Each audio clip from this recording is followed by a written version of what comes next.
Christy Aloisio, and I'm an individual, couples, and family counselor at Healing Hearts of Indy. Today I want to talk about resentment and how to let go of resentment that you are feeling in your relationship. So in my opinion, resentment is one of the biggest marriage killers there is. And the reason that this is because if you have a lot of resentment built up towards your spouse, it doesn't really matter who your spouse is today. You're always looking at your spouse as who they have been in your relationship. For example, I had a couple that came in and I worked with them because the husband drank too much. Pretty soon after he quit drinking, he was talking with his wife and he shared about how hard it was to quit drinking, but he was really glad that he had. And his wife got really upset. She was like, how could you possibly say it was hard to quit drinking with all the problems that it's caused in our relationship? She had enough resentment built up about the past that it didn't necessarily matter who her husband was right now. She was always kind of judging things that happened in the past. And this is why resentment is so dangerous, is because we need to be able to see our spouses for who they are today, or things will never be able to get better. We'll never be able to see any change.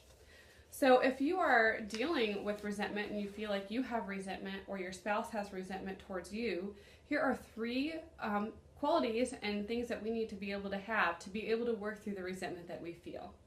So number one, we first have to understand that the resentment that we are feeling is actually hurting us way more than it's hurting the other person. So there is a quote by Malachi McCourt that it says, resentment is like taking poison and waiting for the other person to die. So I've always really liked this quote and share this quote with my clients because this is exactly what it describes resentment very well. The resentment is in your heart and you're carrying it around and you're thinking about it every day, and it brings anger and pain up in you, not necessarily the other person.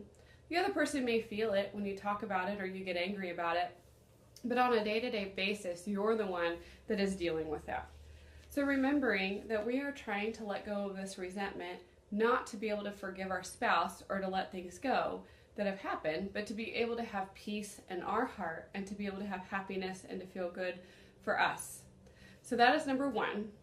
Number two is to realize that the resentment that you feel in your relationship, and when you show that to your spouse, often takes the focus off of where it needs to be and puts it on you.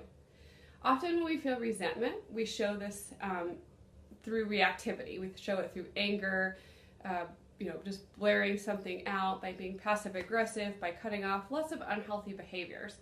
But then all of a sudden it doesn't matter that your spouse is drinking, because they can turn it back around and say, but you're angry, you're critical, you're judging me, look at all the reactivity that you have. So having that resentment and having it come out in reactive ways in your relationship often then is the other person's able to shift the focus on you, when really the focus needs to be on the person that is drinking or the other person for whatever the issue might be. So remembering that, resentment often comes out in unhealthy ways, and we don't want the focus to be on us. The focus needs to be on the other person if that's where the change needs to be.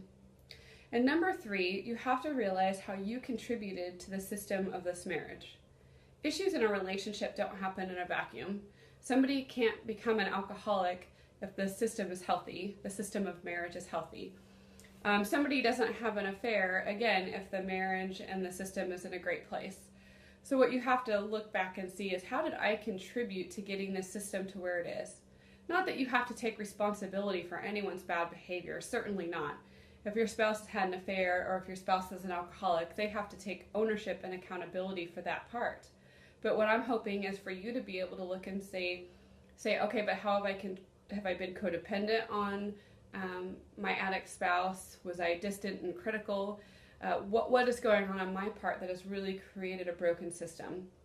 So when somebody comes into my office and they have a lot of resentment, these are three of the items that we work through to try to help deal with that resentment that the person is feeling. And just most importantly, carrying around resentment feels awful. It feels like it makes you feel angry. But letting go of that resentment really does help you at the end of the day be a healthy and happier person, regardless of what anybody else in your life is doing. So if you have resentment and you want to come in and talk about it, you can reach me at Christy, CHRISTY, at healingheartsofindy.com. Thank you.